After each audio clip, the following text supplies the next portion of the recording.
तो ही गाइस, कैसे आप सब लोग आज के हमारे न्यू एपिसोड में। हमारे आज के एपिसोड में जितने भी लोग नए हैं वो लोग चैनल को सब्सक्राइब कर दें और साथ ही साथ लाइक और शेयर भी कर दें। तो ज़्यादा देर ना करते हुए वीडियो को स्टार्ट करते हैं। तो हमारे आज के एपिसोड में अलग अलग एट्रीब्यूट्स को बताया जाता है। पहला एट्रीब्यूट है fire, second earth, third ice, fourth wind, fifth thunder, six lightning और लास्ट में डार्क है। और साथ साथ अगर कोई मेज हो या स्वॉर्डमैन हो, उनके जन्म समय ही निर्धारित हो जाता है कि उनके पास कौन से एट्रीब्यूट्स होगी। और इन सभी एट्रीब्यूट्स में पावर तो होती है, लेकिन साथ साथ कमज़ोरी भी होती है और कुछ एट्रीब्यूट बहुत ही रेयर होते हैं। हमें अगले सीन में मास्टर हैरिस को दिखाया जाता है और वो कहते हैं कि ये सब बकवास है। उदाहरण के तुम मुझे ही ले लो, मेरे पास डार्क एट्रीब्यूट्स है और मैं पूरी दुनिया में सबसे ताकतवर हूँ, क्योंकि ये जो डार्क एट्रीब्यूट्स है ये बहुत ही रेयर होते हैं। लेकिन मेरे अंदर इतनी क्षमता नहीं है कि मैं एक स्वॉर्ड मास्टर बन सकूँ। उस 1% टैलेंट के अलावा मैं 99% मेहनत करता हूँ। मुझे तो ये बिल्कुल ही मेहनती नहीं लगता। लेकिन आप लोग गैस करके कमेंट में ज़रूर लिख सकते हैं कि क्या मेहनत करता होगा। आप लोग तो समझ रहे हो, मुझे इतना कहने की ज़रूरत नहीं है। तो स्टोरी को कंटिन्यू करते हैं। हमें अगले पेज में बेल को दिखाया जाता है। बेल कहते हैं, हाँ मेरे जो मास्टर हैं वो इन एट्रीब्यूट्स को बिल्कुल भी परवाह नहीं करते हैं। तभी अगले ही पल बेल कहता है कि क्रिस्टल बॉल बिल्कुल भी काम नहीं कर रहा है, क्या ये टूट चुका है?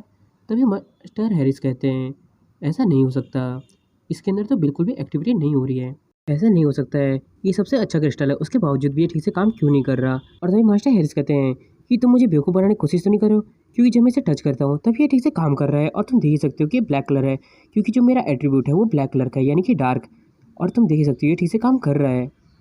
और बेल कहता है, हाँ हाँ ठीक है, अब शांत भी हो जाओ, पर इसे मेरे एट्रीब्यूट्स क्यों नहीं दिखा रहे? और बेल की बातें सुनकर मास्टर थोड़ा परेशान होते हैं और वो कहते हैं, कहीं ऐसा तो नहीं कि तुम्हारे जो एट्रीब्यूट्स हों वो शून्य हो, यानी कि जीरो, इसका मतलब कुछ भी नहीं। और बेल जब ये सुनता है मास्टर हैरिस के मुँह से, तब वो काफ़ी ज़्यादा शर्माने लगता है और कहता है, शून्य, ये तो बहुत ही शर्मनाक बात है। और तभी मास्टर हैरिस के इंप्रेशन बदल जाते हैं चेहरे के और वो बेल के हाथों को पकड़ के कहता है कि ये बहुत ही मिस्टीरियस बात है और शायद तुम्हें मेरी एकेडमी चलना चाहिए। मैं वहाँ आपको जांचने के लिए हर एक अच्छी से अच्छी चीज़ का यूज़ करूँगा। और तभी ये सुनकर बेल कहता है कि आपकी एकेडमी है कहाँ पर है? तो मास्टर हैरिस अपनी एकेडमी के बारे में बताते हैं, द क्लियर ब्लू कॉन्टिनेंट, कि जितने भी स्वॉर्डमैन होते हैं ये उनके लिए सबसे सिक्योर्ड एकेडमी है और मेरी एकेडमी का नाम एलियस स्वॉर्डमैन एकेडमी है। तभी बेल कहता है, वैसे भी मास्टर अब हम नहीं चाहते कि हम उन्हें ढूंढें, तो अब हम इरवानिया एकेडमी जाने का कोई मतलब नहीं है। हम चाहें तो एलियस स्वॉर्डमैन एकेडमी भी जा सकते हैं, तो तुम्हें क्या लगता है, क्या हम चलें? और वाइट टाइगर कहता है, हाँ। हमें अगले पेज में दिखाया जाता है एक जगह को जहाँ के बोर्ड पे लिखा होता है कि ये जो रास्ता है, ये इनमें से एक रास्ता इरवानिया मैजिकल एकेडमी जाता है और जो दूसरा रास्ता है वो एल्डिया स्वॉर्डमैन एकेडमी की ओर जाता है। हमें अगले सीन में बेल के मास्टर को दिखाया जाता है जो वहीं पर होते हैं और वो कहते हैं कि मेरे बेवकूफ़ स्टूडेंट, तुम अपने पूरे जीवन में बिल्कुल भी अनुमान नहीं लगा पाओगी कि मैं आखिर इरवाना मैजिकल एकेडमी क्यों जाना चाहता था। ये तो बस मेरा एक चाल था, मतलब एक धोखा। हमें अगले सीन में बेल के मास्टर को दिखाया जाता है, वो काफ़ी क्रीपी स्माइल देते हुए कहते हैं, एलिया स्वॉर्डमैन एकेडमी। और हमें अगले सीन में दिखाया जाता है जो बेल के मास्टर होते हैं वो एलिया स्वॉर्डमैन एकेडमी की ओर जाने लगते हैं और जाते हुए कहते हैं कि अब पूरे जीवन में तुम मुझे कभी ढूंढ नहीं पाओगे जब तक मैं ज़िंदा हूँ। हमें अगले समय दिखाया जाता है बेल कहता है, तो ठीक है, मेरे पास अब पूछने के लिए कोई क्वेश्चन नहीं है, तो मैं यहाँ से चलता हूँ, आपका धन्यवाद। तभी मास्टर हैरिस कहते हैं, हे बेल रुको, क्या तुम स्वॉर्डमैन एवोल्यूशन गिल्ड में शामिल नहीं होना चाहते? और बेल ये सुन के कहता है, क्या मैं पहले से शामिल नहीं हूँ? तभी मास्टर हैरिस कहते हैं, इससे केवल ये पता चलता है कि आप एक रजिस्टर्ड स्वॉर्डमैन हैं। मैं आपको एक हॉनोररी प्रेसिडेंट बना रहा हूँ। इस शब्द को कहना काफ़ी मुश्किल है, तो हम इसे रहने देते हैं, बस प्रेसिडेंट कह देते हैं। तो हम अपनी कहानी को आगे बढ़ते हैं और मास्टर हैरिस बताते हैं कि आपके पास मेरे जैसे ही अधिकार होंगे, मतलब मैं जो कर सकता हूँ वो आप भी कर सकते हैं और गिल्ड में आप जो चाहे वो कर सकते हैं। आपको हर चीज़ की स्वतंत्रता होगी, मतलब आप जो चाहे कर सकते हैं, आपको कोई भी मनाही नहीं होगी। और मास्टर हैरिस कहते हैं कि तुम क्या सोचते हो? और तभी बेल काफ़ी खुश होते हुए कहता है, क्या वास्तव में ये उतना ही अच्छा है जितना ये सुनने में लग रहा है?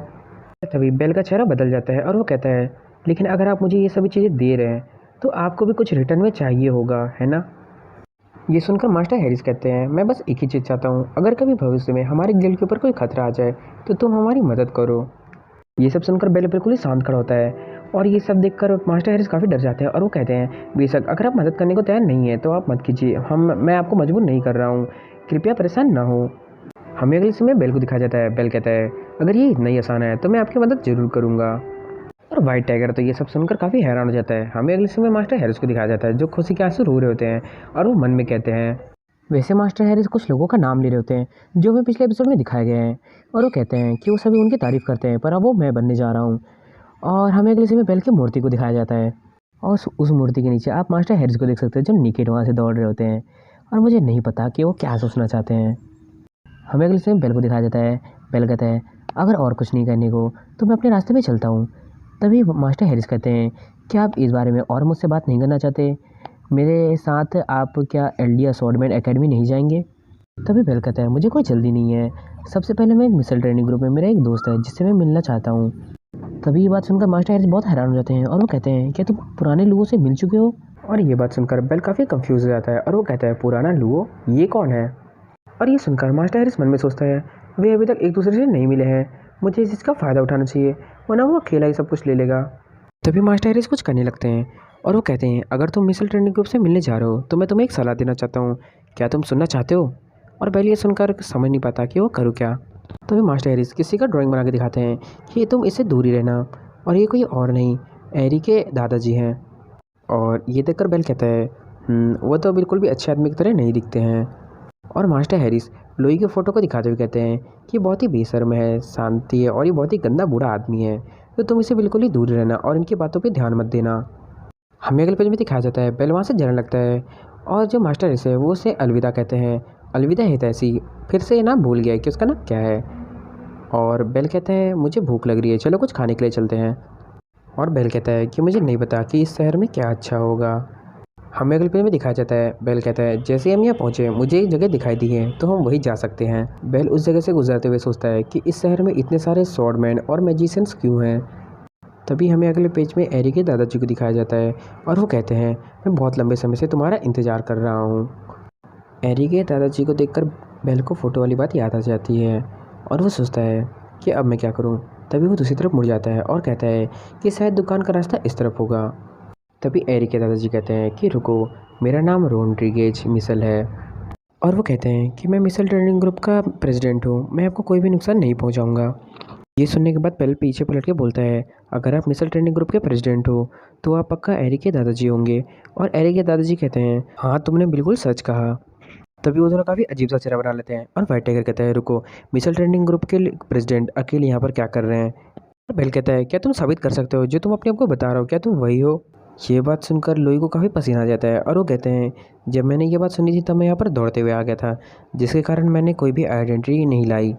तभी एरी के दादाजी कहते हैं लेकिन मैं तुम्हें आसानी से साबित कर सकता हूँ, मेरी कंपनी व्यवहारिक रूप से इस पूरे शहर के मालिक है, इसलिए आप चाहो तो किसी भी जगह में जाकर खाना खा सकते हो, आपसे कोई भी पैसे नहीं लेगा। और ये सुनकर बेल और व्हाइट टाइगर दोनों बहुत ही खुश हो जाते हैं और वो कहते हैं सचमुच, क्या हम जितना चाहे उतना खा सकते हैं मुफ्त में? तभी ये सुनकर लुई के काफ़ी पसीने छूट जाते हैं और वो कहते हैं हाँ ये सही है। तभी बेल एरी के दादाजी के हाथ पकड़ लेते हैं और कहता है कि आपको बहुत जल्दी कहना था, चलो चलते हैं। अगले से में एक वेट्रेस को दिखाया जाता है जो दिखने में बहुत ही खतरनाक है। अगर कोई मुझसे कहेगा कि तुम्हारी वाइफ को कौन है तो मैं इसी का नाम लेने वाला हूँ। अगले पेज में बेल को दिखाया जाता है जो काफ़ी मज़े से खा रहा होता है और आसपास काफ़ी लोग होते हैं जो उसे देखकर कह रहे होते हैं कि शायद ये बहुत ही अमीर होगा। और कोई कहता है कि इस पूरे शहर में ही सबसे महंगी दुकान है, यह देखकर कि वह कैसे खा रहा है, शायद उसे 100 सोने के सिक्के लग जाएंगे। और तभी बेल कहता है कि मुझे बहुत भूख लगी है। तभी हमें एरी के दादाजी को दिखाया जाता है, वो कहते हैं कि जैसा मैंने आपको सोचा था, आपकी भूख भी वैसी बहुत ही खतरनाक है। और तभी बेल कहता है क्या तुम जानते ही हो ना कि मैं निःशुल्क खा सकता हूँ, मतलब बिना पैसे दिए खा सकता हूँ, क्योंकि मेरे पास इतना पैसा नहीं है। तभी एरी के दादाजी एक चुटकी बजाते हैं और कहते हैं वेटरेस्ट। और तभी वहाँ पे वेटर आने लगती है और इसे देखकर तो मैं क्या कहूँ, मुझे समझ नहीं आ रहा, ज़्यादा नहीं कहना चाहिए मुझे इस बात पे। और वो वेट्रेस कहती हैं कि आप अपना बिल अभी देना पसंद करेंगे, कुल 112 सिल्वर कॉइन्स हो चुके हैं। तभी ये सुनकर एरी के दादाजी कहते हैं जब मैं यहाँ स्वयं आया हूँ, मतलब यहाँ खुद आया हूँ, तो क्या मुझे बिल देना चाहिए? क्या आपको नहीं पता कि मैं कौन हूँ? ये बात सुनकर वेस्टर बहुत ही गुस्सा हो जाती है और वो कहते हैं हमारे रेस्टोरेंट में तो हर दिन बहुत सारे लोग आते हैं खाने के लिए, तो मैं कैसे याद रख सकती हूँ कि तुम कौन हो बूढ़े आदमी? तभी ये सुनकर एरी के दादाजी कहते हैं क्या तुम मुझे सचमुच नहीं जानते कि मैं कौन हूँ? मैं मिसल ट्रेनिंग ग्रुप का प्रेसिडेंट हूँ। तभी वेट्रेस अपने बॉस को आवाज़ लगाती है और कहती है कि मुझे यहाँ पर एक और इंसान मिल गया है जो बिल को नहीं देना चाहता है, वो अपने आप को मिसल ट्रेनिंग ग्रुप का प्रेसिडेंट बता रहा है। और ये बात सुनकर एरी के दादाजी बहुत ही हैरान हो जाते हैं और कहते हैं एक और, मतलब इससे पहले भी कोई आके ये कर चुका होगा पैसे ना देने के लिए। तो अपनी कहानी की ओर बढ़ते हैं। हमें किसी का पैर दिखा जाता है और अगली पल में वो इंसान वहाँ पर आ जाता है। वो इस जगह के बॉस होते हैं और वो कहते हैं कि इस हफ्ते में तीसरी बार है, मेरी किस्मत कितनी ख़राब है। तो हमारा आज का एपिसोड यहाँ पर ख़त्म होता है। मेरी इतनी मेहनत के लिए एक लाइक और एक सब्सक्राइब तो कर ही सकते हो आप लोग। तो मैं मिलता हूँ नेक्स्ट एपिसोड में, तब तक के लिए बाय।